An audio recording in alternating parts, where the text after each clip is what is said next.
dice. You never know if it could change your life. Take a chance, you're neither wrong or right. You never know if you don't roll them dice. You better roll them dice. You never know if it Good morning, Dungeon Master of None listeners. Hi, I'm Dungeon Master Rob. And I'm Dungeon Master Matt, and today we have a special guest joining us from, I have down here the heart of the Shire, from the desolate isle, the soggiest place on earth, where Dane law rules. It's Ben Wenham. Ben, thanks for coming on the show. My pleasure. Right here from Turf Island. That's right. Ben is Dungeon Master of None's professional English 40K correspondent. Our man on the ground in behind enemy territory, telling us about all the delightful things that are happening on, the dreaded isles, the gloomiest place on earth. Ben may be right behind his microphone ready to record a podcast with us, but I can tell our listeners he is operating 6 drones. They're monitoring Game Workshop headquarters and every one of their locations throughout England, Scotland, and Ireland. I'd need a lot more than 6 drones for that. Yeah, they've got a lot. There's a lot going on.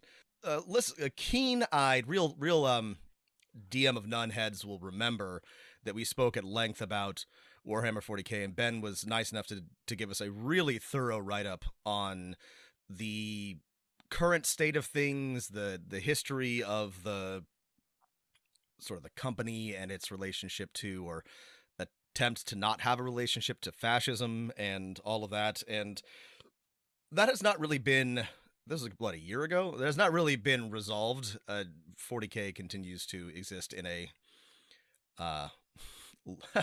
liminal space, one might say, where it tries to be all things to all people. But that was really helpful for me in understanding the specifics of what had happened, Ben. I've already thanked you, but thank you again for, being our guide to this delightful clusterfuck of a hobby. On that point, it is worth noting that they have yet again tried to distance themselves from their fascist fans, this time making it really quite explicit. Not as explicit as I would have liked, but yeah. It might help our listeners to just talk briefly about 40K, Warhammer Fantasy. These things are just such a giant presence in the tabletop hobby. It's either the biggest or the second biggest company in tabletop, and I feel like, at least online or just casually talking with people, 40K, Warhammer Fantasy Battles, Age of Sigmar, and all their associated properties and video games and role-playing games, they just have such an outsized presence. I feel like more people know about 40K or Warhammer Fantasy than actually play the game. And maybe it's just because they have so many side products and things like that. I don't know. I'm just curious what y'all think about the fact that it's just so big. Why is it so big? It is just a very old, sort of clunky war game. That's so expensive. A very expensive war game. Yes, it is expensive. So I think to understand that, first of all, size. I'm not sure it's as small as you think it is. It's about the quarter of the size of WotC. In terms of revenue and profit. It turns over in a year what WotC does in 3 months. It's also a huge hobby worldwide. It just tends to be much bigger in Europe and the UK. I'd love to say those were the same things, but have been denied that pleasure. Once upon a time. Your wooden wall protects you from now it's a continental. I don't even know what they make ships out of these days. Carbon steel wall. Yeah. Yeah. Well, so we've got this sort of situation where I sort of would explain it this way. Hang-Yon Chang, the Korean economist, in his book 23 Things They Don't Tell You About Capitalism, It's a great book. Yeah. he references a antiquated Spanish textbook that says, in Latin America, everyone has a maid. And what he's actually saying is that service is a much more common employment role in Latin America, and therefore many people have domestic service. In much the same way, everybody in the UK plays Games Workshop at least for a little while. That's really interesting. So Matt, sorry, you're an expert on this, but Matt and I had a similar experience. Both of us have traveled a little bit in the EU and the UK, and Matt was telling me about this. And for me, it was I think it was Freiburg in Germany, and Matt, I don't remember where you said it was for you, but we were just, and it's not like an enormous town. It's a decent sized like city in Germany. But I remember there was a Games Workshop, just like on the main strip, like in the center of the city, like a large, bustling hobby store. And listen, here in America, where we have oodles of disposable income and waste and all kinds of things, even major cities don't and have strip malls. We have lots of strip malls for Games Workshop stores to exist in. Yeah, they don't all have Games Workshops, and some of them don't even have hobby stores anymore. Or they're slowly regaining the ones that were lost. So this was a surprise and kind of a shock to me. And I think your point is well taken that in the UK and the EU that there's a large contingent of Warhammer players. Absolutely. Every town in the UK, again, much in the same way as before, has a Games Workshop. If it's a mid to large sized town, and basically every city, you're gonna find a Games Workshop, and it forms like the substrate of UK gaming life. If I were to move to the other end of the country tomorrow, leave everybody I know behind, I could have a gaming group, within a week. Be able to find somebody to play 40K with. That's interesting. And obviously it's not as big in the States. I think the other reason it feels like it has an outsized sort of impact is that a lot of people in the UK who have never played it know what it is. My lovely wife, before she met me, had never, been into a Games Workshop, but she still had a vague idea what it was and what it was about. So I have a theory about this. I feel like 40K sits in a similar spot that Marvel used to, Wizards of the Coast, that comic it was, book shops here, maybe. Yeah, it was big and popular among the people who went on to, I guess, define video games, more broadly define culture. And so I think a lot of people have probably, they've probably played, like, this is not 40K, but like the Warhammer Total War games, or they've seen Space Marines video games. Maybe they played Dawn of War or any of these video games. They've seen the art that flies around on the internet, some of it ironic, some of it not. And so it's got similar to everyone knows what Dungeons and Dragons is, even if they have never played it, or even really have a good understanding what it is. I think that 40K, regardless of its actual size, is culturally more of a juggernaut, in the same way that a lot of things that were popular in the 80s and 90s are still popular. I think that it's fair to say that nerd culture as a whole has an outsized influence on internet culture. So you do get a lot of 40K and Warhammer related memes, even before you get into the influence of some of the darker forces of the internet. Yeah, it tends to filter down. I have been shocked well, I don't know if I should be shocked anymore. This is 10 years on, but the way that bizarre memes and images filter down from places like 4chan, which is where a lot of the 40K, again, ironic and unironic art and memes come from, like somehow make it to, to God Emperor Trump, to the point where like ordinary people are referencing, again, Warhammer 40K. It's truly, we live in a wild time, everybody. If your racist uncle posts a meme of God Emperor Trump, he's also implying that, I guess, like, rural Appalachians are the Eldar Exodites who have preserved their souls from Slaanesh, and he has a sophisticated understanding of the 40K. That's right. It's a very addition to his nuanced meme that right-wing he's posting. Yeah. politics. Yeah, it's at least 7 layers deep. Yeah, it's funny, like, I feel like, so back to like role-playing games, there's been like some Warhammer and 40K role-playing games.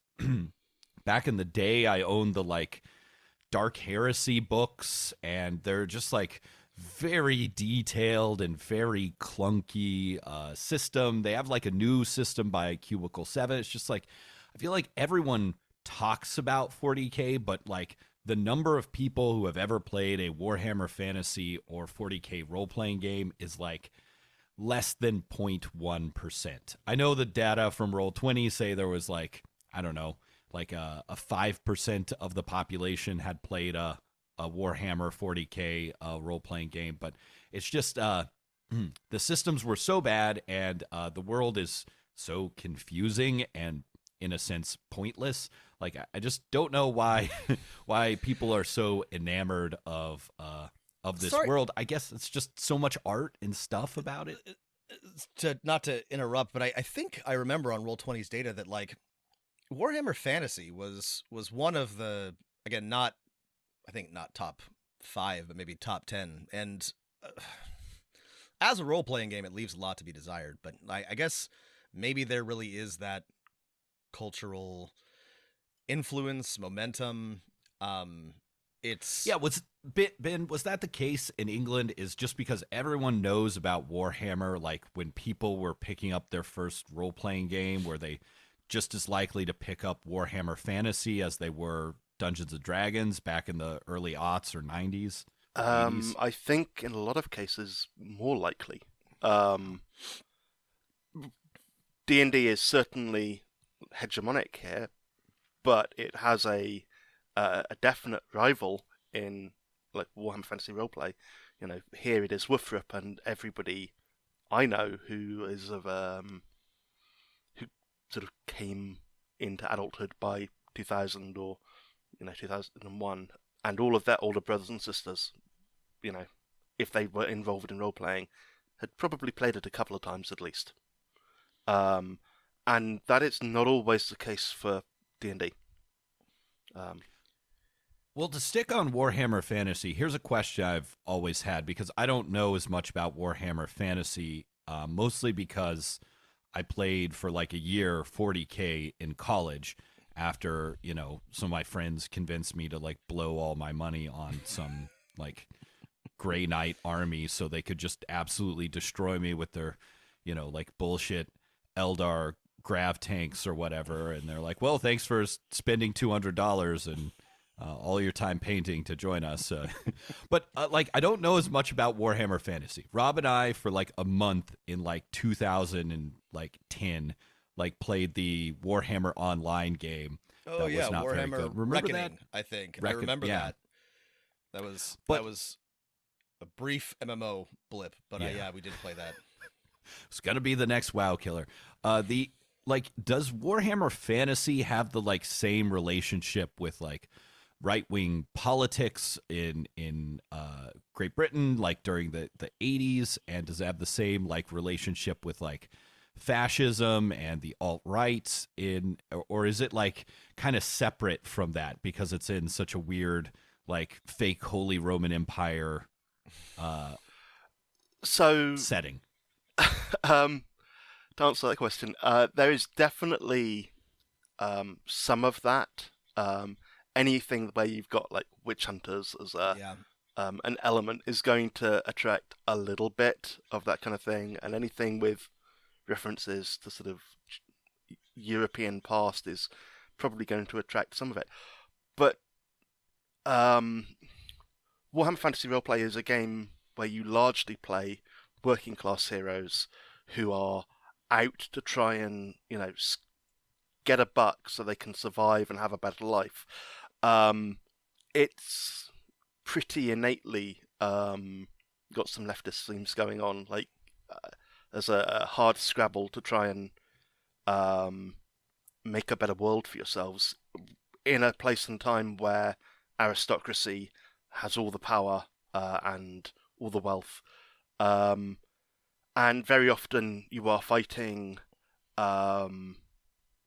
forces within the state, corrupt forces within the state, but you know, it is generally speaking the people in power, be that merchants or bureaucrats or whatever, that you are taking on in your work. This is really interesting. So I know even less than Matt does. So, you know, you'll both have to correct me if I'm getting things wildly wrong about Warhammer in general. But I wonder, or it seems to me that possibly the presence of chaos as a force, as a corrupting influence, is just as sort of like a baseline of the Warhammer universe, is sort of by itself implies the corruptibility and the imperfection of a lot of like hierarchies and structures that, you know, it's such a common theme for people in power to be poisoned by, and again, it's made explicit what is sort of, you know, abstract in the real world. But am I right about that? Like, that's how it feels to me whenever I'm, you know, engaging with a Warhammer game.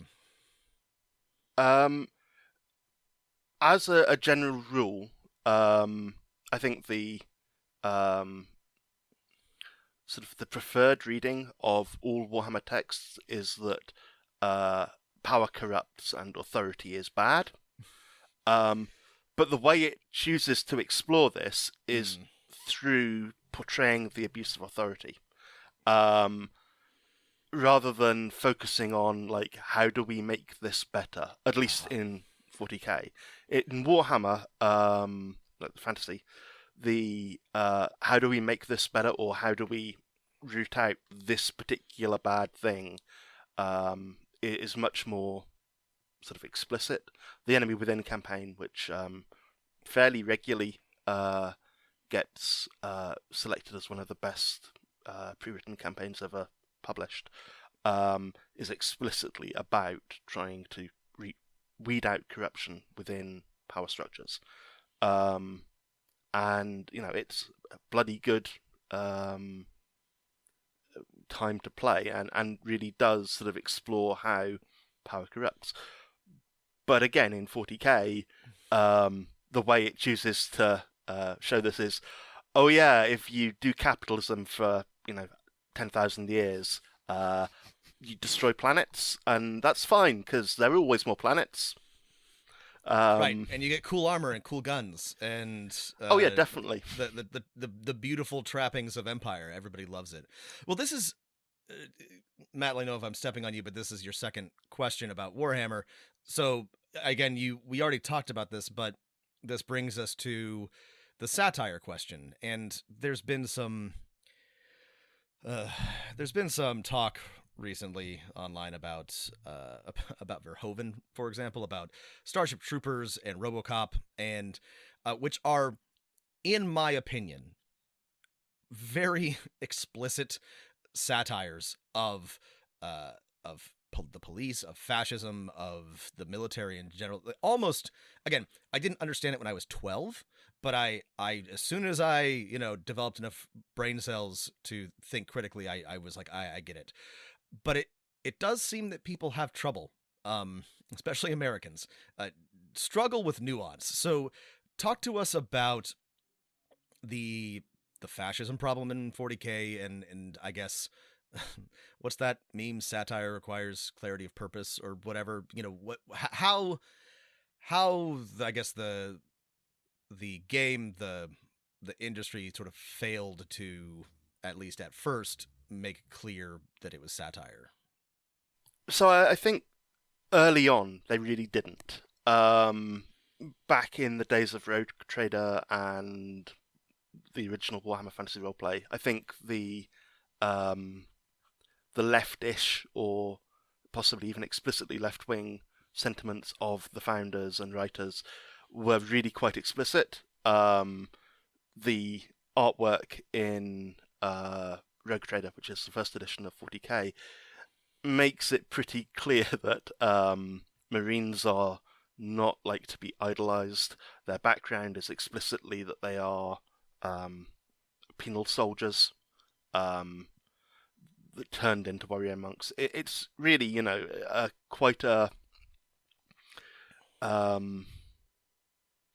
So the one I love is there's a chapter in that book that's named after the Greenpeace ship that was bombed by Rainbow French intelligence. Warriors. Yeah, Rainbow Warriors. Mm-hmm. That it wears its politics on its sleeve. Now I am, it would take a proper historian to go in and do a lot of work on it, but my suspicion is that the turn comes with the release of their first real mass market work, which is a game called Adeptus Titanicus.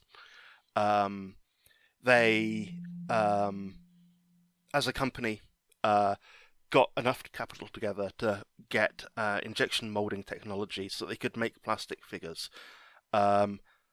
And a mass market game is going to need a mass market appeal story to go with it. This is where they start adding in the Horus Heresy as an idea, an apocalyptic pre-war that destroyed everything. You get to play giant robots fighting in that war. It's all well and good, except that it sold really well.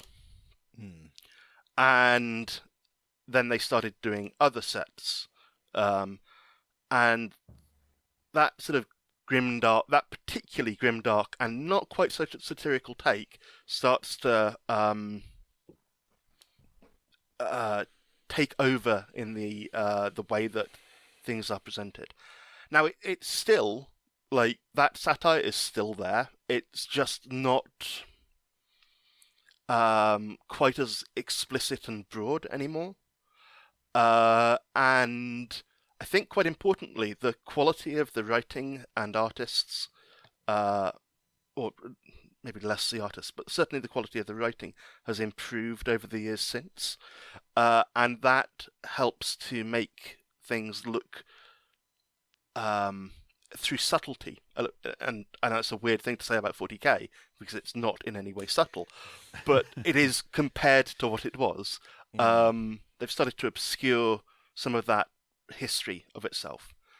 And that sort of leads me to, I take it you're both aware of Stuart Hall? No. Okay, so Stuart Hall Tell is us. a British sociologist, British Jamaican sociologist, who... yes, but please tell me about... Yeah, now I know what you're talking about. Sorry. No, don't be sorry. Who came up with something called reception theory, which is a way of looking at media. So he proposes three sort of ways of looking, which is a preferred reading, an oppositional reading, and a negotiated reading. So the preferred reading is what the author's intending you to read. An oppositional is an alternate reading that really doesn't have any crossover, and then a negotiated reading combines the two. And I'd say that the preferred reading of 40k is still ecocide bad, fascism bad. If you do these things, it's a death cult. Special extinction is inevitable. You need to not do this. However, it when you dress up your big sort of dead god and put him on a throne, and you give him lightning bolt insignias and eagles, you're gonna make it attractive to a certain crowd. To be clear, that's people with fascist politics. And there is another way of reading everything in 40k, which is something along the lines of strength is good. In the face of great threats, anything is permissible. The kind of things that are going to appeal to the fascist sensibility, or at the very least the far right or extreme right sensibility. Well, So, yeah. and this, it's in a way, I guess, not terribly surprising that 40k took this turn, because this was all during the 1,000-year reign of your glorious Iron Lady and the far, just general rightward swing of culture and politics, and just the homeostasis going in a whole different direction. But it's still kind of strange, and as you described it, that the more I look at it, the more it's clear, again, that it's a satire, that it is not desirable to be a space marine, that it is not good to idolize a decrepit god emperor. But somehow, like you just described, there's, I guess people can read into anything that they want, and you can't. This is a frustration for me because, again, the Verhoeven discussion, I feel like we can, in a way, you can't even be satirical anymore if you want fascists to not co-opt your art and draw the wrong conclusions from it. This happened with the Wachowskis as well. They, I very much liked the most recent Matrix movie. It was unsubtle. It was extremely unsubtle in its themes and about what it was trying to say, because I think the Wachowskis were trying to send a message. The red pill is not when you hate women. It's a trans metaphor. They're just like bopping you over the head with it, because you cannot be subtle enough anymore, and to avoid this particular form of co-option. So I think that there's a really interesting bit in Jason Stanley's book, How Fascism Works, that gets to this, which is one of the elements of fascistic politics is the destruction of our common sense of reality. So when you have lied for 5 years straight as a political class, as broadly speaking has happened here and in the US, and you make everything a battle based on ideology, you get to a situation where no one has an agreed common ground for reality, and at that point you can just say, yeah, the Matrix is about how you should be horrible to people, rather than this is a metaphor for transition, which is quite clearly the preferred reading of that film. But yeah, you have red-pilled as this common piece of parlance on the far right. And to be clear, I believe that the author is dead, has been killed. You can read anything you want, and a text exists outside of its creator. But I also don't believe in sort of the unlimited application of that. To read the opposite into, again, very explicit texts is, to me, particularly egregious, and so it requires a level of disassociation for what's actually there that's bewildering and frustrating to me. And yeah, that's the thing about about 40K that's really interesting is, just the level of, I guess, delusion about this. But sorry, we had some other questions Well, about. I was curious. Yeah. Now that we've talked about this kind of background, is like what's been going on with like 40K and Warhammer in the like past couple years. You mentioned, right, the like, you know, ownership, leadership has put out a lot of statements like along the lines of like if you're hateful, you know, this is not for you kind of thing, and there's a backlash among the fascist people who are fans of this, and you know, people I think like pledge that like, oh, I'm not going to play this game anymore, I'm going to go play some other game. Like, is 40, so I have a question about that, but also like, is 40K still the like fascism like reactionary factory, at least online, that it was kind of in the like pre-Trump era of like people posting on 4chan like, hey, become a fascism, you get to play 40K or something like that. Has that changed? And is like, did people actually like leave the hobby because of this shift from their leadership? So yeah, the original sort of thing that this kicked off was around the Floyd uprising. GW put out a message that was broadly, you know, anti-hate.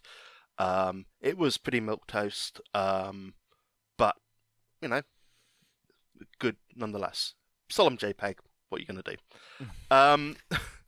It was badly received by some fans. There was a bit of I guess an attempt to rally round that message by non-chuddy fans who were like, actually, this is our hobby and we don't really want you dickheads in here. That kind of simmered down, but at the same time, a fairly significant consumer rebellion has been going on. Games Workshop as a company is very powerful and behaves as companies do in their own interest, and often at the expense of their fans. They've been using a lot of FOMO marketing. FOMO is fear of missing out, for those who aren't aware. Selling very limited runs of kits or like collections of models at a somewhat better price, and that's produced a massive scalper market that has basically existed on eBay, and they've been unwilling to do anything about it for a long time. But this rebellion sort of got them to do something about it, and now they're still doing limited runs, but they're making it so you can pre-order, and if you pre-order, that order will be fulfilled, and they'll make enough to, you know, make sure everybody who ordered got some. So that sort of melting pot did lead to a diaspora out of 40K. Not everybody, by any stretch of the imagination, went, but quite a lot of people turned up in the BattleTech community. Oh, yes. That was interesting because it started to show up some of the underlying problems in that community as well. Mainly that company is even more of a shit show than Games Workshop is, unfortunately. Fascism aside, just astonishingly poorly run and managed. Absolutely. So Arch Warhammer, as he was once known, a sort of chud YouTuber who focused on Warhammer lore videos, did an interview with some sort of BattleTech YouTube people. Yeah, there's a guy named Tex Talks BattleTech or something like that. And when people were like, you don't want this guy in your community, our BattleTech, their mod team went full nuke on basically anyone who was talking about the issue and trying to raise it. It has since become really clear that one of their main moderates is either ex or current Gamergate. He's up on Kotaku in Action and the like. So that particular chunk of that community is probably not safe, and I think that what is happening is some of the chuddier elements of the Warhammer community is really finding a home there. That said, there's been no let up in the production of awfulness and nastiness within the community itself. So I guess that brings me to another question, which is that if you reasonably like to play war games, if you enjoy the crunchy measuring tape, beautiful crafted scenery of 40K, if you like to paint miniatures, if you like big stompy robots, is there anything else? Like what is there? Are there competitors? Are there places to go? What is there to play if you're, is 40K the only game in town? Certainly in the UK, as far as like major fantasy war games, it is overwhelmingly the dominant factor. I don't know so much about the US. There are other games, but it's like D&D. You can go to a friendly local gaming store, most places in North America or the UK, and you can probably get into like an Adventurers League game or something. Here you can get into a game of Warhammer. It's much harder when your game of choice is something else, which it makes it quite hard to formulate a culture that is apart from that.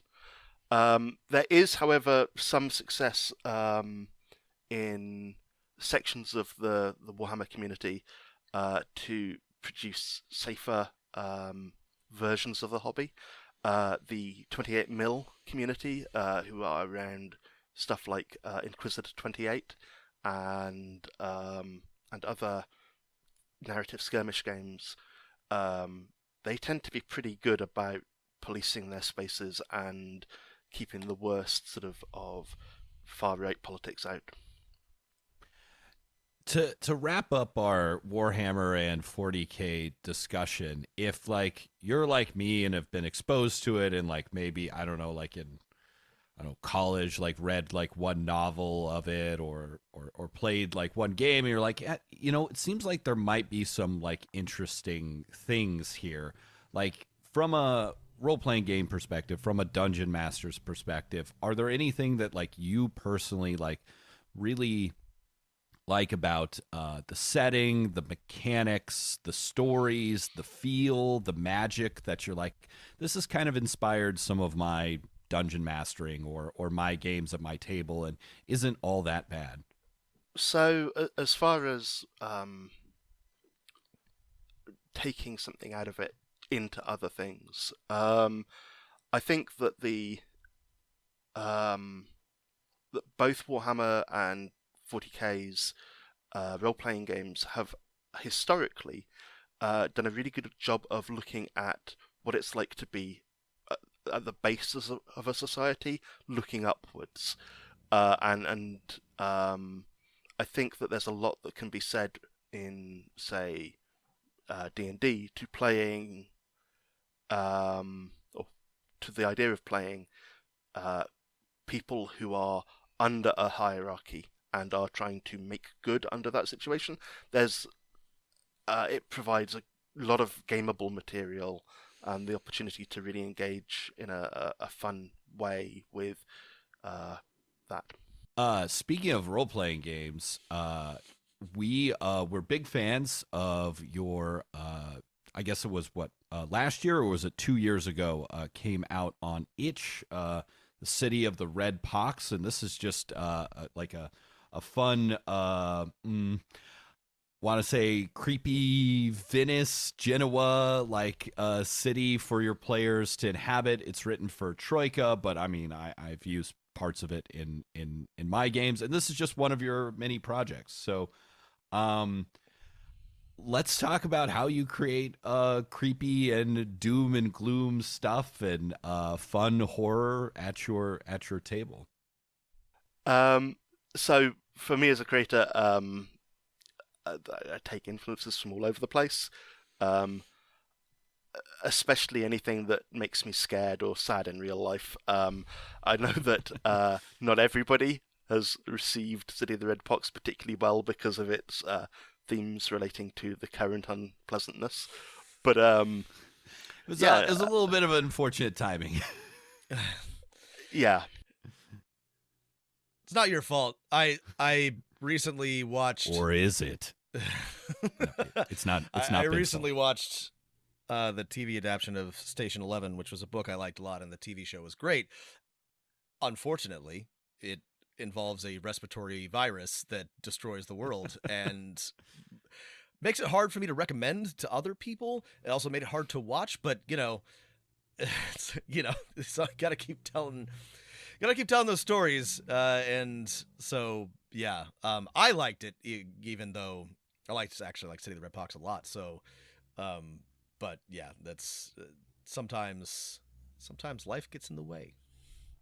Yeah, so I've been worried about the potential of pandemic for sort of about 10 years. There is probably somewhere evidence of this on the Paizo message boards. And I was very interested in the way that states weren't taking it seriously, and the way that the American healthcare system was going to not do well. What I hadn't taken into account when I was talking about it, though, was that the British healthcare system would not be a happy place either, largely because of 10 years of ideological austerity, and then a government that just didn't really seem to understand what was happening. But yeah, it's very much those real life things that have inspired me. My Call of Cthulhu work tends to be around neurodivergence in a lot of ways. I'm multiply neurodivergent and suffer from mental health problems, and that writing is a good way to explore ideas that come out of that. A lot of stuff to do with memory and identity.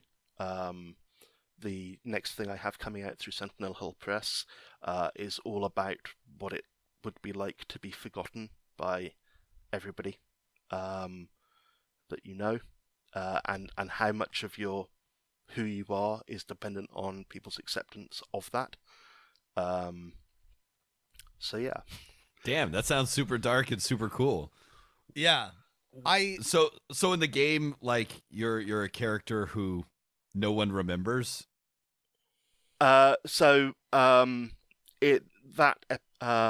Scenario is called Antigonish. It should be coming out probably next year in issue 6 of the Arkham Gazette. In it, you play a group of investigators who are investigating someone who claims to know them, and can produce significant amounts of evidence that they do so, but they have no memory of it at all. And as they investigate and find more and more, it becomes clear that one of their friends has literally taken this person's life. But there's it's a 2-act piece, and at the climax of the first act, this creature steals one of the PC's lives, and the second half of it is right now everybody has to treat that person like they don't know him, and we go through the process of proving that this player character is in fact who they claim to be and destroying the entity. Damn, that sounds fun as hell. Terrifying. Yeah. These are light some these candles are and play this. fears that I share, Ben. So I like you. I enjoy grappling with, exercising my terrors through the things that I create and the games that I play. So that sounds both horrifying and very appealing to me. What did you say? What? What? Who are you? Fuck you, Ben. So, what? Fuck off. Fuck off, Matt. Tell us more about listen, we talked about the two juggernauts of the RPG space, but what's it like in the indie scene? I think a lot of our listeners are really interested in playing games that are not D&D, but also playing games that are not D&D, that are not just made by one of the mid-size game companies, or made by a single creator. What's it like working in the indie scene? What are you excited about? Let's get indie. So the really indie scene is obviously cooler than you could possibly know, and it was cool before any of you heard about it. So, but it's hard work. You are up against, finely tuned machines of capital out there to hoover up all the money. But it also provides a great deal of freedom. Writing for Sentinel Hill Press or for myself, I'm able to do things that WotC would never let me do if I were to write for them, for instance. And explore ideas that are not unpalatable, but less clearly, obviously gameable. So I think even if we were not in the darkest timeline, Red Box would probably not have been an overwhelmingly happy and shiny book. So it allows me to explore stuff like that. There are also some really good people out here working in this area and producing work that is, I would argue, significantly better than a lot of what's being put out by WotC. So if you want one of the best dungeons written in the last 10 years, you need look no further than Gradient Descent by Luke Gearing for the Mothership role-playing game. It is genuinely a masterpiece, and Wizards aren't going to be putting out something as good this time of the heat death of the universe.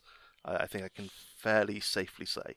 One thing I wanted to talk about, and I'm glad you brought up a Mothership game, is that the indie scene is in a weird relationship with sort of the ways to get things out, right? There's one bookshelf and the DM's Guild / Drive-Through RPG. There's itch.io, and of course there's the other juggernaut in our hobby and industry, which is Kickstarter. And City of the Red Box was produced on, or you raised money on Kickstarter. Several of our listeners have asked us about Kickstarters. What was it like to make a small Kickstarter? And by small, it was quite huge. You had 200 backers, or 200 plus backers. That is small for a Kickstarter of even within Zine Quest. Running a Kickstarter is sort of 3 months of... we have 100 Patreons and about 2,000 regular listeners, so it seems like a lot to me. I'm not sure not sure that we could get that many backers regardless. We could not. So, but yes, yeah. What was it like? So yeah, Give yourself credit is all I'm saying, But yeah, yes, I Thank you. understand that absolutely it's small in terms You're and you're not absolute bringing in terms. that Marvel Zombies money. Right. But sorry, tell us about the experience of it. so it's about 3 months of work. So you need to have your marketing set up ahead of time, which is about a month of work before you launch. You ideally want to have about $1,000's worth of art if you are going out there and hiring artists, because backers expect to see art. Then during its running, you are answering questions every day, you are writing updates, you are putting it out on social media, driving it every way you can, sorting out ad buys. And then when you're done,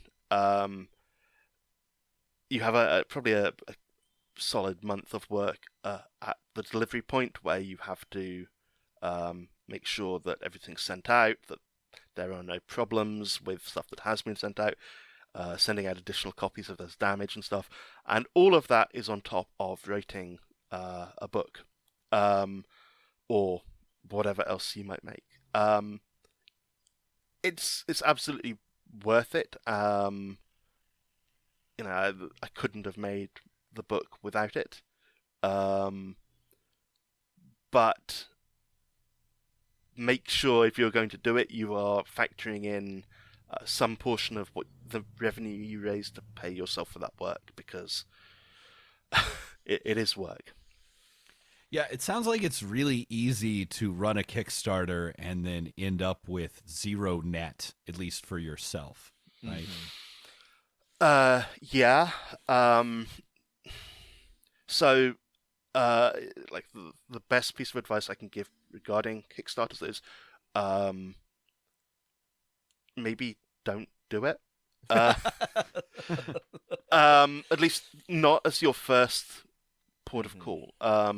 If one of the listeners wanted to put out a small indie project, their best bet by quite a large margin is to put out a very small zine, like a pocket fold, which is where you take a sheet of A4 paper and you turn it into a tiny little booklet. Design one of those, put it up on itch, and send it to some people and try your hand at the actual process before you start thinking about books. I wish I'd done that. I had to learn a lot in a very short space of time. I just read a couple weeks ago a really interesting kind of deep dive on a blog called Split Party by Ludovico Alves about the sort of relationship between TTRPGs and Kickstarter and how it's kind of the nexus for not only like anyone who like wants to get started, kickstart their own like publishing, but like for a lot of companies too, right? BattleTech is one example, or Catalyst Games, but also like bigger companies like Monty Cook Games, Magpie Press. Most of their offerings are coming through Kickstarter these days. Yeah, and I have mixed feelings about that. I'm not going to say that like Magpie Games shouldn't be on there. No, of course not. I'm not saying that they they gotta survive, right? I am going to say that maybe the creators of Zombicide are in a position where they could move beyond, and shouldn't be using it as a I think fancy that- pre-order service. Listen, no one has ever heard of some of these characters they're putting into their game. The Scarlet Witch? Who even is that? Rogue? the Is that the point- character class? No, it's a mutant? I can't.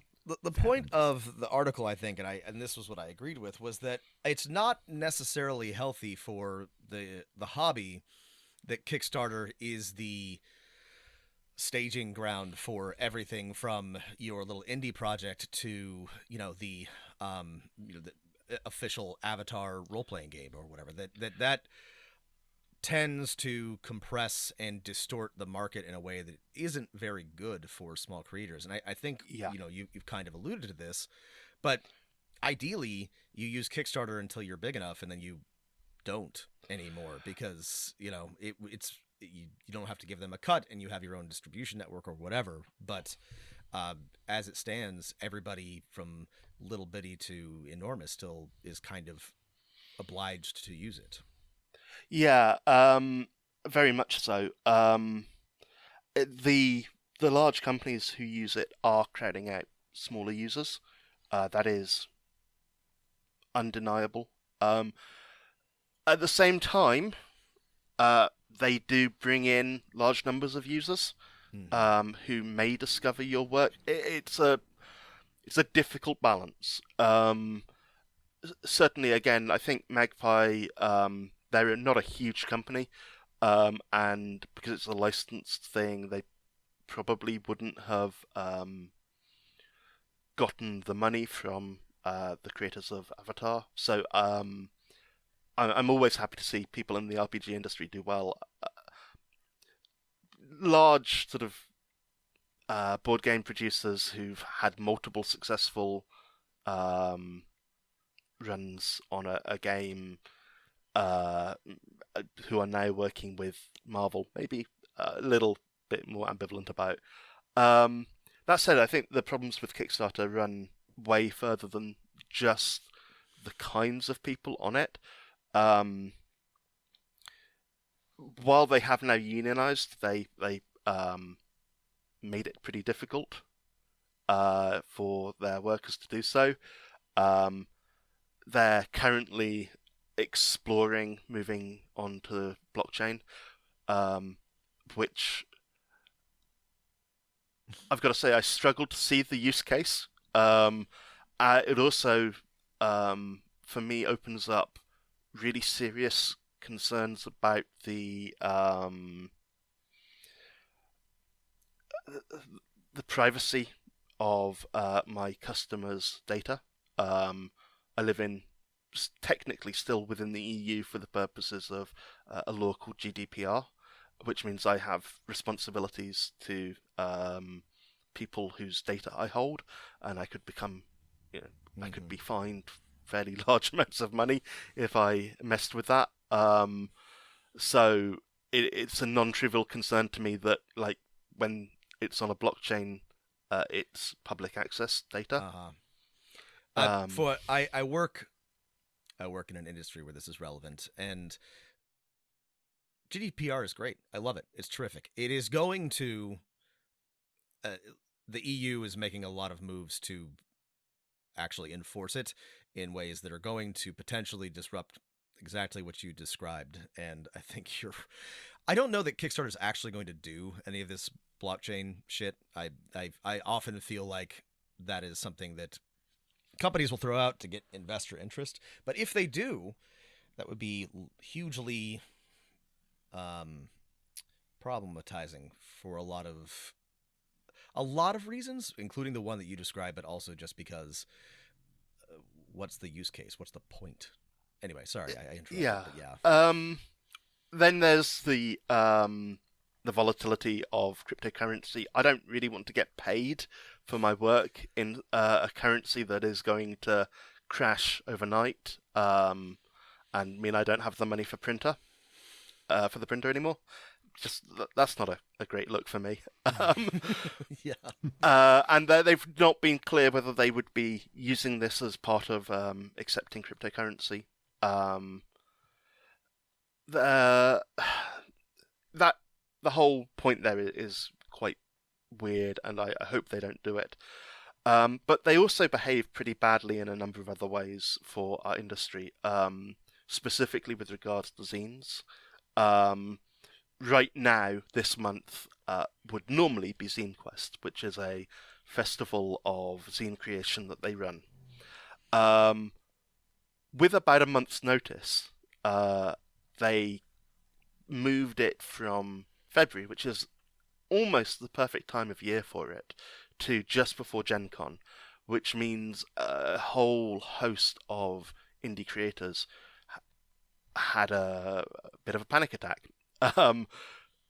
The attention that Zine Quest brings to creators allows a first-time publisher such as myself to put out a 200 backer project, based on the quality of work they put up for display. It's really hard to get that kind of attention in the current Kickstarter market. If you don't have something like Zine Quest bringing in people looking specifically for that kind of work. How we move sort of beyond that is tricky. It probably means spreading out across numerous crowdfunding platforms. There's a new model called itch funding, where you do a reverse sale on an item as a way of saying, hey, look, I'm trying to fund this on itch. There are a number of newer crowdfunding platforms that have opened up that are allowing people to do things, but it's hard times, especially if you want to be not backing Kickstarter because of the crypto angle. So you put out Red Pox on itch. Like, is itch okay? Like, was that experience good or bad? Neutral? True neutral? Unaligned? Itch give you significantly better rates for how much they take than One Bookshelf do. They also allow much greater curation of your landing page, so it is possible to set up an itch web page as this is where you send people who want to buy your work or even are interested in your work, and they'll be able to look through what you've produced and find cool things there. It also has made its position against blockchain really quite explicit.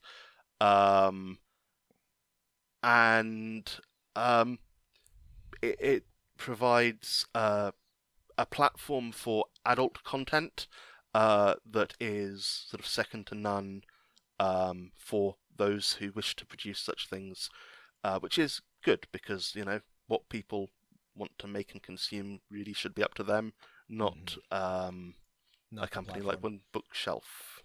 Yeah. I've heard good things from other creators about itch. It sounds like it's a little harder to make money because you don't have the same, I guess, visibility as Kickstarter, but the money you make, you get to keep more of, you have more control, you're not sending money to a dubious third party. So I've heard similar reports from others in the space. Yeah. Certainly, it is not clear to me that it would allow me to produce something like Red Pox. But I think there are probably other ways to do that. One of the things that I'm doing, the next but one project I'm sort of doing myself, Exalted Funeral, the seller of all sorts of interesting zines and the like, are funding the art and printing of a zine I'm putting together, and they'll take a cut, but they pay, excellent royalties, which is good. Well, speaking of that, is there anything that is, coming up for you in the near future that you want to hype up or plug? Yeah, there are two things sort of that might be of interest to listeners. So hopefully by the end of this month, I'm going to be putting out some sort of crowdfunding for a book called, well, a zine called Isosahedron, Eye of Lass, and Other Relics. It's good when you can't pronounce the name of your own product. It's a mouthful. That's okay. It's 25 magic items for a game called OSC, which is a form of basic Dungeons and Dragons. That's going to be edited by Matthew Kay, who was the editor on Red Pox, who is just, second to none. He's a really solid editor. And it's going to be arted and printed by Two Rats Press, who are a couple of awesome sort of game designers and artists here in the UK. Axe and Dross, they live up in Edinburgh and are thoroughly decent people. We're going to be printing that on Riso, which is a really interesting printing method, which you probably came across whilst you were at school. It's effectively a form of photocopier that uses ink in a drum with a Oh yeah, I have made a lot of machine copies using a Rizzo, however you say it. That's cool. I know. It produces a very interesting like print texture, and it's a bit of like the new hotness in indie spaces. As far as like use cases, it's 25 magic items. They're not 5e compatible per se, but it wouldn't take much to drag one out and put it into your game, and you'll find things in there like Tyrant Breaker, which is a sword that does more damage to nobility and kings and queens. So I'm quite keen on it. Sort of a little further out, I've got another as yet unnamed zine that is an adventure set in a misty, weird forest that is folded in on itself. It's the different places within it form nodes of a hypercube, and you have to find a way out and rescue a man who's trapped there in a dream. I'll certainly let you know about it when it's sort of ready to go. Hell yeah. Sounds great. Other than that, I've got work coming out with Arkham Gazette. Hopefully I will get to finish the series of adventures I'm doing with them, but we'll see. Awesome. Well, Ben, unless you have anything else you want to plug or say final words for our listeners about, if you can try and wrap it up and say something about Kickstarter, indie publishing, creating dread in your games, or fascism, or 40K, or Warhammer Fantasy Battles. You just talk about all those things in one quick sentence. But thank you for coming on. So I'll keep it brief. You can find me at Dark Forest Press. I think that's right. Is that right? I'm gonna. We will make sure to include the link in the show notes. The show notes, yeah. That's sort of the place to find me, where I will be doing weird things on the internet and arguing with people lots, no doubt. I'm also on the Dungeon Master of None Discord server. Oh, yeah, you're active in our Discord. You post in the Homebrew channel a lot. A lot of good stuff. Fair there. man, yeah. Yeah. Stop on by and say hi to Ben, please, everyone. Yeah, other than that, thank you very much for having me. It's been a pleasure. It's been a real delight. Thank you for coming on, Ben. Yeah. Thank you, Ben. Solidarity across the pond. That's right. Stay dry over there. Two nations. Soggy Island. divided by a common language, and yet we managed to make it work. Thanks for Well, coming on. we actually figured out what is going on in the Anglosphere, right? This is the difference between the U.S. and the U.K. Is one is a D&D Magic the Gathering nation, and another is a 40K is a Warhammer miniatures nation. nations, and that's why we're so different. I think that does sum up some of the difference. We also, Judge Dredd is a really important thing in our national character, so unless you can understand Dredd, you can't really understand us. Sure. Well, yeah. I mean, I can see the apartment towers of Mega City 1 out the back window on your camera, and we are the law. I am the law. You are the law. I thought I'd closed the window. Sorry about that. If a block war starts, we're all done for. Right, thank you again. Like Matt said, solidarity. We'll share all of your cool stuff.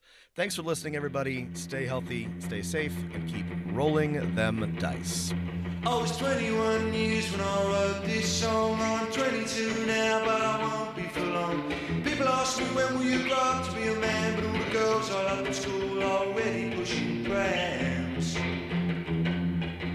I loved you then as I love you still. Though I put you on a pedestal, they put you on the pill. I don't feel bad about letting you go. I just feel sad about letting you know.